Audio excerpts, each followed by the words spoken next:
vamos focar de novo no tema de debate desse grupo, que é o amparo legal.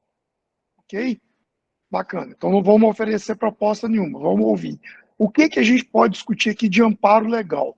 Acho que você não estava, eu conversei com o Rodrigo antes, é que a gente não tem amparo nenhum, que a gente tem uma portaria de um órgão que nem existe mais e que pode vir qualquer coisa para sobrepor, inclusive para revogar. Então, qual que é o amparo legal? Qual que é a sua visão sobre amparo legal? O que a gente precisa discutir para a gente apresentar alguma coisa que nos dê força legal para isso? O princípio da moralidade, poxa, foi publicado uma portaria, uma série de exigências e requisitos foram cumpridos e agora pode ser mudada? Isso é legalmente, isso tem amparo? Vamos lá.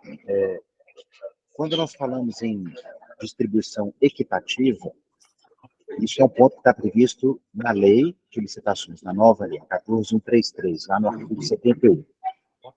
Será que eles sabem disso? Talvez eles não saibam.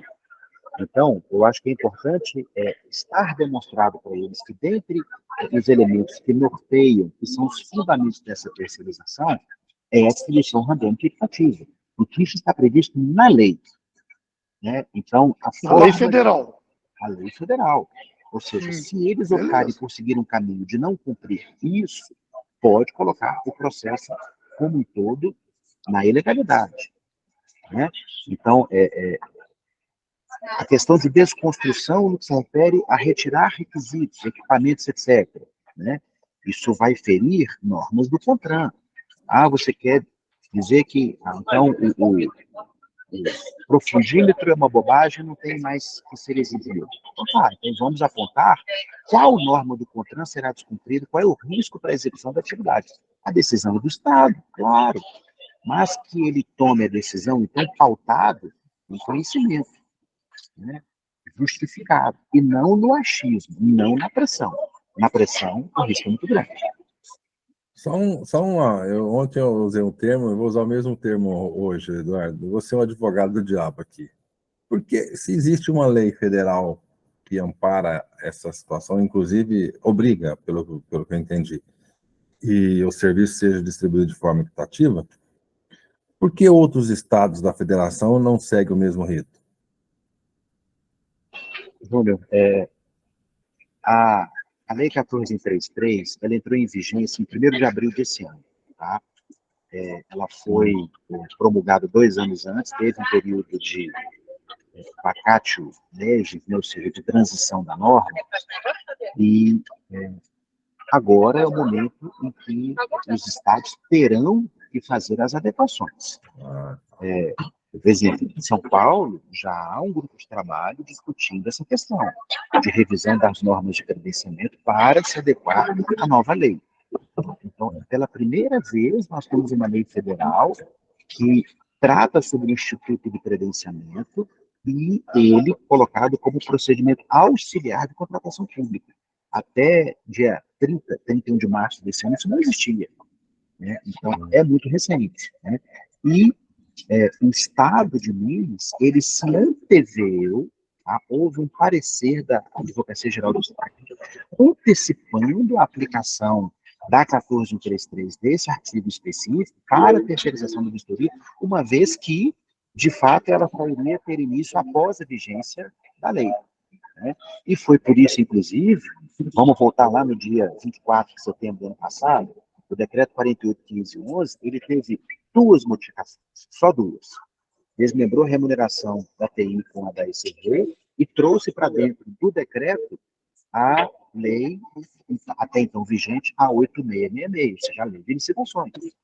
Então, o decreto estadual trouxe para o amparo legal a lei de licitações, justamente para ficar explícito que a Advocacia Geral do Estado já havia dito. Entendi. Está bem esclarecido. Inclusive, realmente, eu já vi que outros estados aí estão querendo seguir o modelo de Minas nessa questão aí, né? Rodrigo? Então, falando o que o Eduardo falou, né? Realmente Minas fez um projeto inovador, né? De vanguarda, porém a gente está travado nessa questão de financeira, né? Porque o que ele falou foi bem pertinente. Não chegar lá vamos falar vulgarmente falando, desculpa aí se alguém se ofender, mas assim, abrindo as pernas, porque pode realmente já falar, beleza, cederam aqui, então vamos ceder mais, e depois que colocou na mesa eles aceitarem, a gente não tem mais potencial de diálogo, porque a gente aceitou, né, a condição. Eduardo, eu tomei liberdade, coloquei ali uma questão, né, aproveitando mais a situação, que tudo que a gente poder lembrar, né, como eu disse, assim, não sou especializado em direito tributário, mas me lembrou a possibilidade, tipo assim, de uma PPP, né, obviamente ele tem um órgão maior para fazer a gestão, para esse plus ser complementado pelo cidadão, né? Tipo assim, só tá ali, depois nós tiver um tempinho, a gente discute, bate um papo sobre isso aí para não alongar. Por isso que eu joguei aqui, não foi aleatório, não. Porque tem permissividade, mas daí sejam contratos mais de 5 milhões. Mas por isso que eu joguei aqui. Mas a questão que eu queria até perguntar para você, que o Lucas, ele falou que é uma das alternativas. Você saberia quais seriam as outras para a gente conseguir ter uma visão panorâmica do que a gente tem na frente para tirar essa cortina de fumaça? Porque, como eu falei no começo, é desesperadora a situação de todos que estão aqui, entendeu? Porque ninguém está brincando de ser empresário. Eu já tomei uma burdoada em 2018, foi um prejuízo, assim, astronômico, quase 50 mil, que simplesmente evaporou em 6 meses, e agora a gente pode deixar isso se perder. Mas quais seriam essas outras demais alternativas que ele teria? Você sabe dizer, Eduardo? Rodrigo, eu não aprofundei na conversa com ele. Ele não disse quais seriam as outras possibilidades que estão sendo estudadas, e eu também não perguntei. E isso é muito um jeito meu mesmo de interagir com o agente público. Isso às vezes frustra, porque eu tenho muito cuidado no tato com a gente público, saber o momento certo de fazer a pergunta, para justamente não criar o desgaste, sim criar laços. A questão da credibilidade, para mim, ela sempre foi muito importante, né? Porque aí a gente não tem portas fechadas, né? Não há um estado no país em que eu tenha feito algum trabalho que eu tenha porta fechada. Não há. Né? Por uma questão de princípio, de respeito, de parceria, né? E essa reunião do dia 9, ele vai colocar isso para a gente. Né? E, por outro lado, há sinais de quais são as outras possibilidades. Né?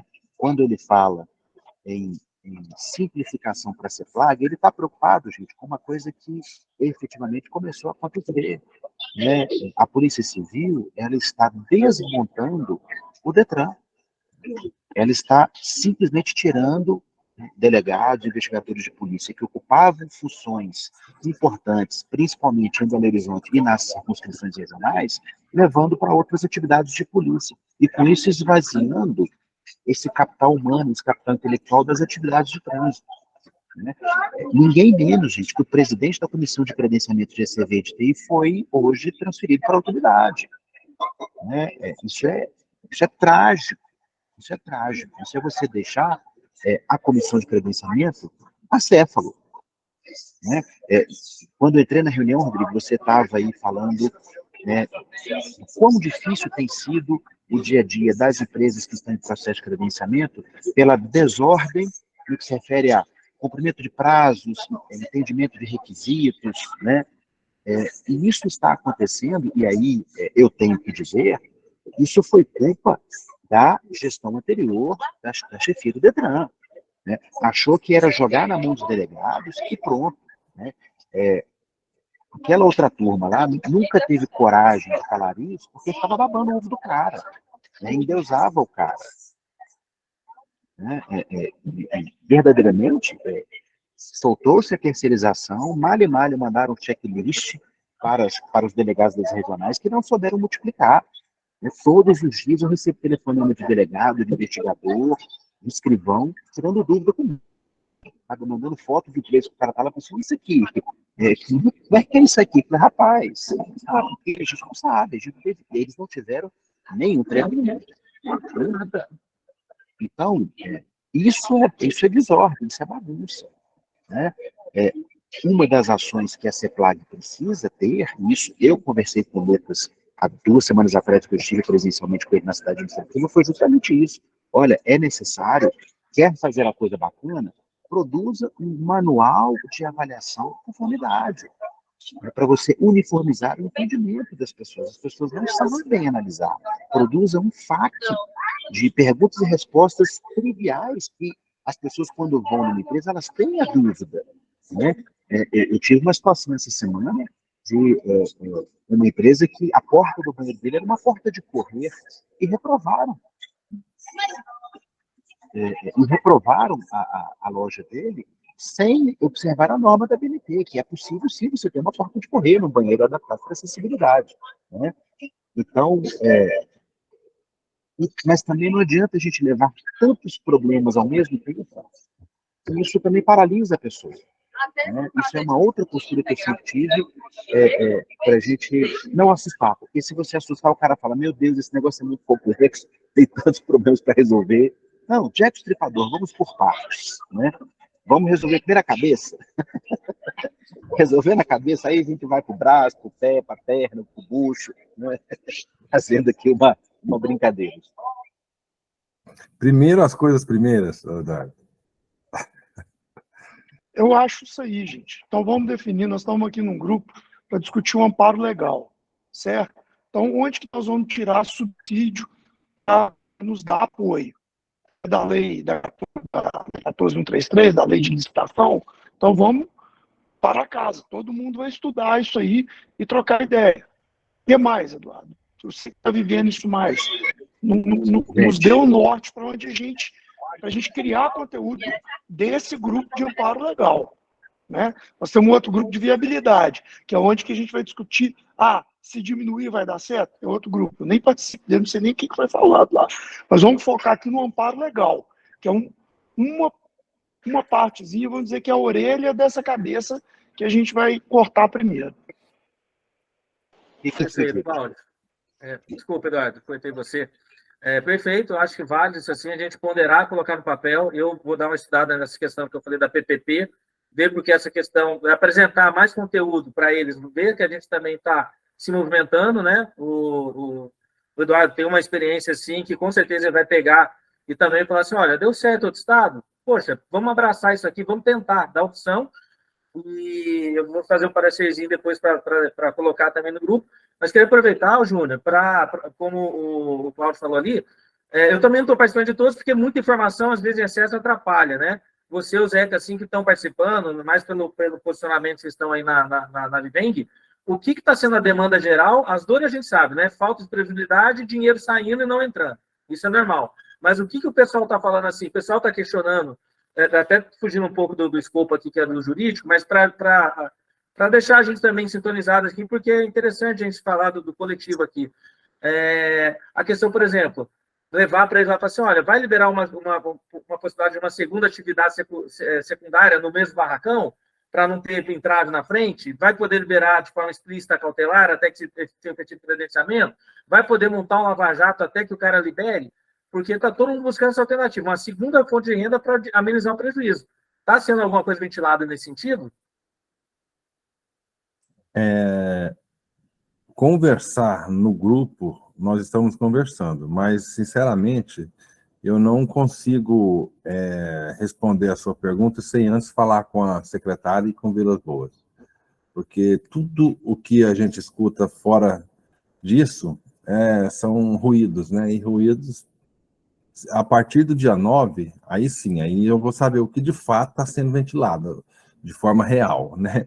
Porque eu escutar de um, de outro, nós vamos criando uma casca de informação e é tudo fake news. Então, nós vamos esperar dia 9 para me poder responder essa pergunta. Isso aí tem demais, conversa demais, mas assim, o que é real disso, né? A gente não sabe, né? Não, sim, tem muita informação, mas o pessoal está cogitando em mandar esse questionamento, para assim, ó, poderá trabalhar em alguma atividade secundária sem inferir violar a norma? Nos grupos de trabalho, sim, tem de N situações nos grupos de trabalho. Agora, informação oficial a gente não tem. Não, oficial não existe, até porque, teoricamente, ficou dúbia a portaria, se pode ou não pode, né? Se, tipo assim, até, Eduardo, podia explicar para a gente qual que é o seu entendimento, se for assim, se você deu entrada no processo de licenciamento, as empresas já têm know-how de tempos atrás e tem um CNPJ mais antigo, Você entende que está violando a portaria se ela praticar, fazer um laudo cautelar? Ou você acha que não, que até segunda ordem você não é nada para o Estado, porque você tem pretensão a ser credenciado? Eu, como advogado, entendo que você não pode, porque você deu uma declaração lá falando que você se abstém de praticar atos, você já vinculou com o seu CNPJ. Porém, legalmente falando, o próprio delegado aqui, Rodrigo, se vocês quiserem trabalhar, eu não vou questionar, para mim não é problema. Mas ficou num limbo jurídico aí essa questão. A portaria é taxativa, dizendo que é vedado a realização de qualquer outro tipo de vistoria. Ela é taxativa.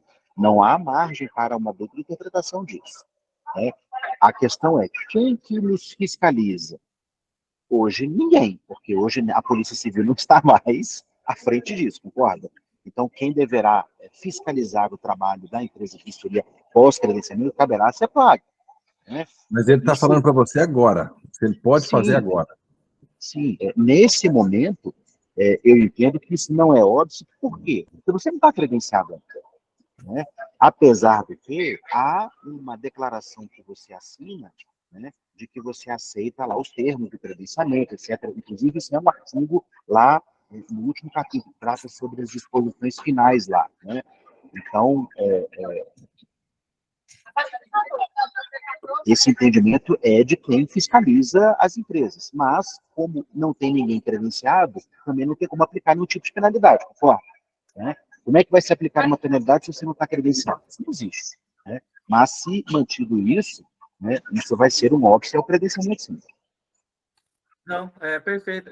Só para uma questão de entendimento mesmo, porque ainda continua conflituoso, né? Porque, embora não tenha o potencial de fiscalização, mas a gente está no mercado porque a gente sabe que, infelizmente, é um querendo puxar o tapete do outro. Mas a questão que você falou, eu também entendo que não tem um credenciamento, apenas a pretensão, legalmente falando, o Estado não pode te impedir de praticar uma atividade que, embora não seja reconhecida, é válida, né? Não é proibida, como a gente diz no jargão jurídico. O que não é proibido é permitido.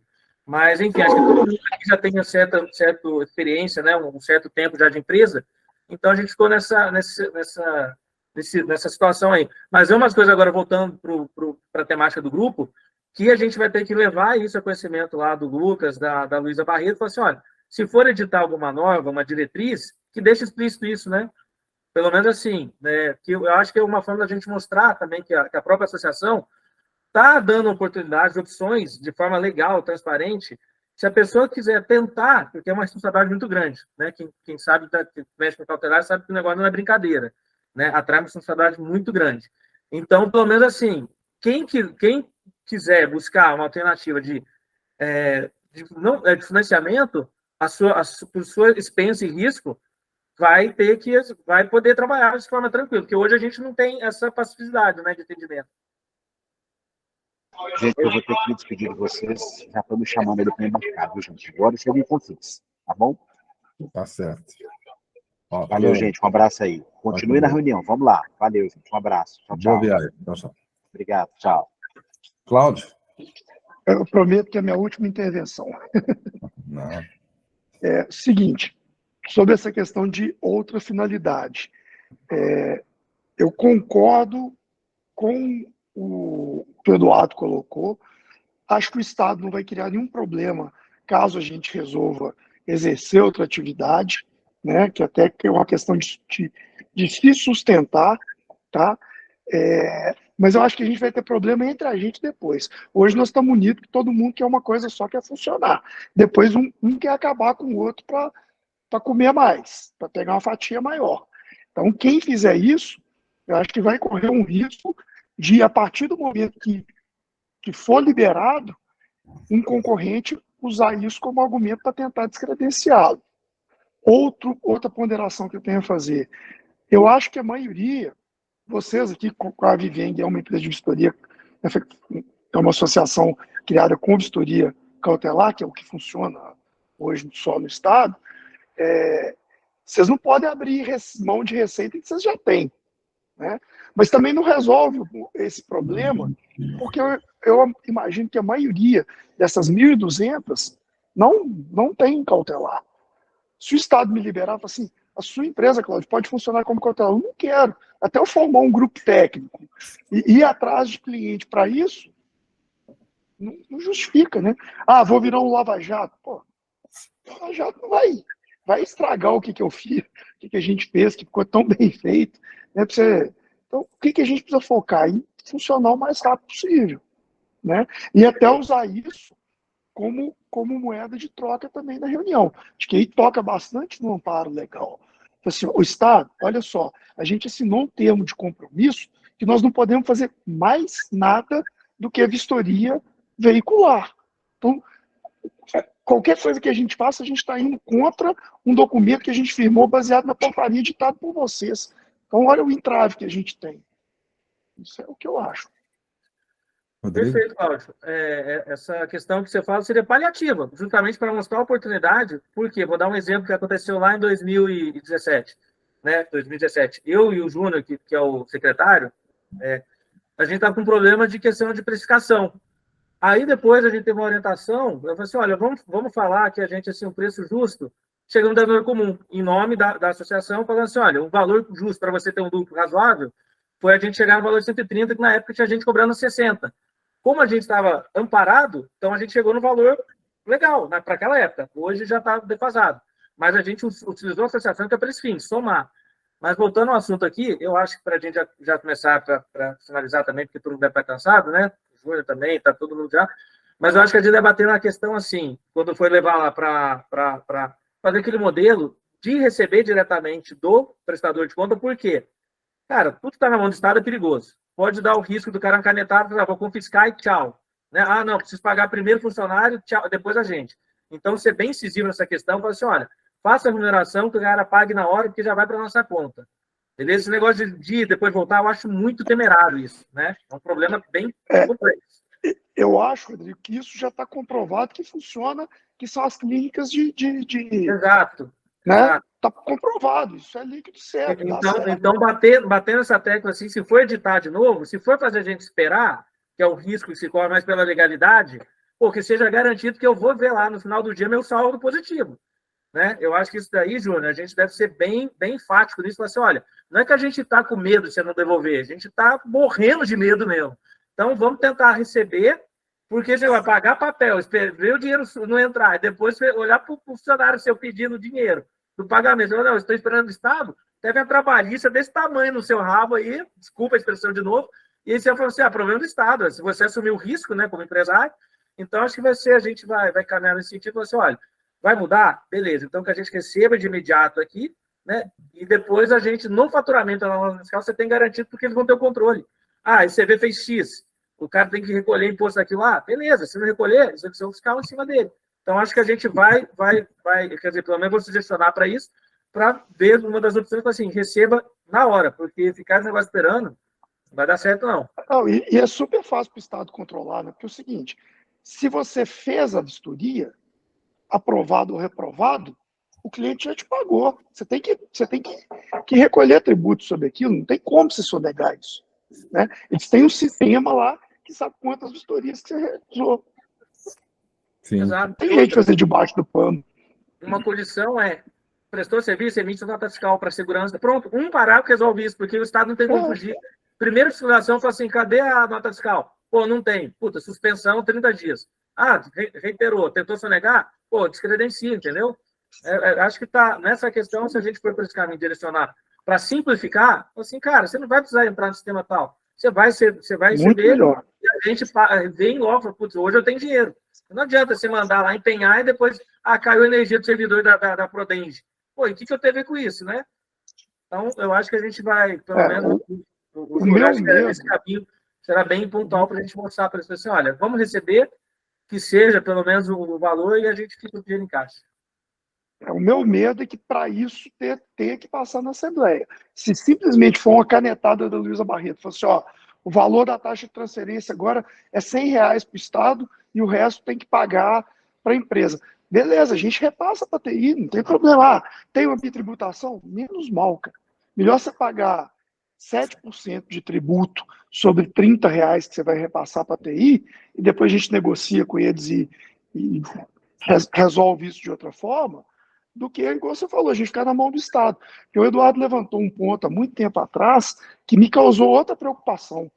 que o Estado só paga 90 dias após a emissão da nota fiscal. Olha que merda. Nós vamos começar a funcionar sei lá quando, nós vamos ter que funcionar 30 dias, emitir a primeira nota fiscal dos 30 dias que a gente trabalhou para receber com 90.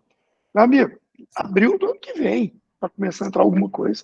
A regra do empenho é essa daí.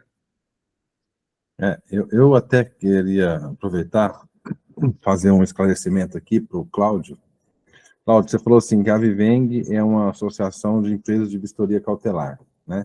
Eu quero voltar um pouquinho para trás, só para elucidar direitinho essa história. Não foi a função da Constituição da Viveng trabalhar com vistoria cautelar ou amparar nós por vistoria cautelar. Nós, na época, nós estávamos lutando para que conseguíssemos tirar o modelo que estava em outros estados para Minas, para fazer a vistoria de transferência, entendeu? E aí foi... Não, depois, no grupo, nós estamos aqui elaborando uns arquivos direitinho para mandar temporalmente tudo que foi feito pela Viveng lá atrás, só para que todos tenham conhecimento disso. Mas não era para isso, não era para cautelar, era para trabalhar nesse ramo que nós estamos tentando fazer mesmo. Na verdade, era descobrir todo, né? Eu entendo, e o meu comentário não foi de forma nenhuma dizer que... Agora, o que funciona hoje no estado de Minas Gerais até agora é cautelar, né? É a única vistoria que pode ser feita. Funcionar de verdade mesmo, assim, porque nem lá atrás a luta era para que eles fizessem a cautelar, para você ter noção. Aí é a mesma coisa, Rodrigo? A cautelar aí sempre foi bacana? Foi porque lá em 2006, quando deu o start da portaria 466, o Detran achou que era só jogar um laudo atrás do laudo de vistoria que ele fazia e que aquilo era o laudo que estava programado. Aí todo mundo surfou na época, né? Eu não estava nessa época. Aí deu aquele boom, porque todo mundo que ia fazer vistoria, obrigatoriamente ia ter o laudinho. E não tinha nada a ver com o Estado. Você fazia lá, uma mão com açúcar, né? A galera ganhou dinheiro, todo mundo feliz. Se desse pau, a responsabilidade era sua, o Estado tirava o dele. Até que daquela problemática lá, que uma cidade de... Não vou entrar no método aqui, questionou sobre a legalidade, aí os caras falaram, realmente, precisa integrar o sistema. Mas, Cláudio, só te dizendo, cara, que o Júnior falou, importante ressaltar, a Constituição foi justamente para empenhar e fazer Minas adequar a lei. Teve ação de obrigação de fazer, teve ordem judicial mandando o Detran credenciar, e o que aconteceu? O famoso ganhou e não levou. O falecido presidente da associação tem uma ordem judicial até hoje para falar assim, implementa e o Detran vai... Eu ganhei tudo, Rodrigo. Ganhei tudo. Você também estava junto, né? Foi até a última instância, o STJ falou assim, Detran, os meninos vão prestar vistoria sim. Detran, nada. Não tem o que fizesse, que não mexeu um botão de enter para fazer a diferença. Tá vendo como é bizarro esse mercado? Bizarro. Na ocasião, o presidente do Detran era o Oliveira Santiago Maciel. Isso, esse cara é casca grossa. Aí nós falamos com ele falou assim, olha, deixa eu falar para vocês, enquanto eu existir, enquanto eu for vivo, vocês não vão fazer. Então tá bom, nós vamos ganhando na justiça. Eu chegava lá e não, estou cumprindo. Eu, na frente do delegado regional, conversando com ele ligava para o cara e falou, estão querendo me prender aqui, porque está mandando, não, fala que você aceita aí. Aí nós ia lá, o laudo de lá não aceita. E, nossa, não. Aí não, fala, aceita. Aí chegava lá por telefone, ligava, não é para aceitar, não. E aí, conclusão. Olha, já vão 16 anos de tentativa aqui. O Minas, parece que tem uma cabeça de burro enterrada aqui, não tem lógica. Não, é um negócio com esse negócio de vistoria que eu falo, gente, o negócio é bom, né? Mas deixa o particular. O Estado não tem que cuidar de vistoria, não tem que olhar pneu careca. Uma possibilidade que a gente pode ver também, depois, até acho que tem o grupo técnico, vamos pensar no momento esperador, cara. Fazer a vistoria simplória que ele faz. Tipo assim, né? Cada um assume o sistema, ele joga, depois a gente vê. Mas é para outra conversa, né? Mas é exatamente o que a gente estava conversando quando o Eduardo estava aqui. Não adianta bater, igual vocês falaram, vocês ganharam e não leva. Aqui, você acha que a Luísa Barreto deixa de receber o salário dela? O Lucas Vilas Boas deixa? Não. Mas o Matheus Simões é concursado da Assembleia. 30 mil por mês. Cara. Você fala, não, vou largar a mão disso aqui, vou voltar para... Aí a gente pega uma decisão lá do Supremo e fala que, ó, tem que cumprir essa porra dessa portaria, por isso. Ah, é? Tá. Gaveta. Tchau. É Então, bem isso. É na conversa mesmo. Nós estamos lidando com um político. Político você resolve conversando. Não tem jeito. Essa é a nossa proposta. Tem que ser, né? É na boa mesmo, gente. Senão nós vamos Zeca, conseguir hoje nada. você falou demais, Zeca. Então, você falou mesmo. hoje doutor, a reunião está muito proveitosa hoje. Estou colhendo bastante informação aqui, né? Foi falado de lei tributária, Assembleia, Executivo, Legislativo, Detran, CEPLAG. Quer dizer, nós colhemos hoje umas boas informações hoje para nós conseguir formar esse capítulo dessa reunião, né? E o Cláudio falou aí, é muito importante. Nós precisamos começar a trabalhar qual o valor que esteja. A gente precisa receber recompensas, seja ela de forma que nós temos no nosso valor que foi colocado na portaria. Então, para isso, precisa baixar requisitos, ou se vai ser o valor abaixo e a gente vai poder prestar serviço de cautelar, dizendo que não todos vão conseguir prestar o serviço de cautelar. Até mesmo porque a habilidade hoje do serviço, ela é vista de forma comercial. Então, não todos hoje têm essa habilidade e não estão com condições de prestar serviço. Então, eu acho que o que nós hoje estamos nos reunindo, justamente é para que a gente possa levar esse bom conteúdo, mas relevante, não chegar e pressionar, né? Obviamente que nós hoje não podemos hoje pressionar o governo, ou a secretária, ou enfim, o responsável pelo setor, de qualquer maneira. Até nós temos que primeiro ouvir, para depois a gente combater a forma que vai ser a apresentação. Né? Eu acho que isso é muito mais importante, né?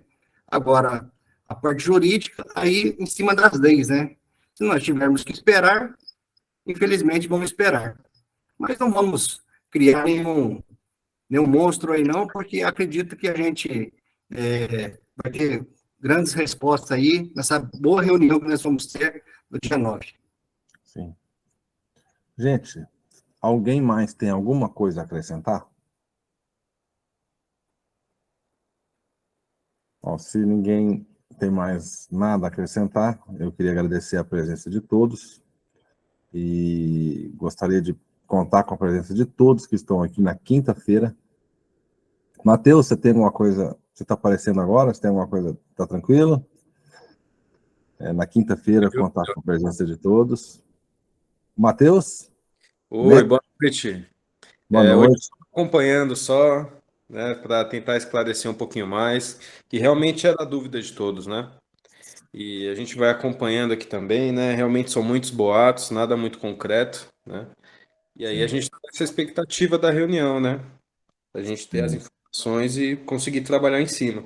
Mas já levar bastante informação, né? Para que eles estejam cientes, né? Dos impactos positivos e negativos de quaisquer decisões que eles estão pensando em tomar, né?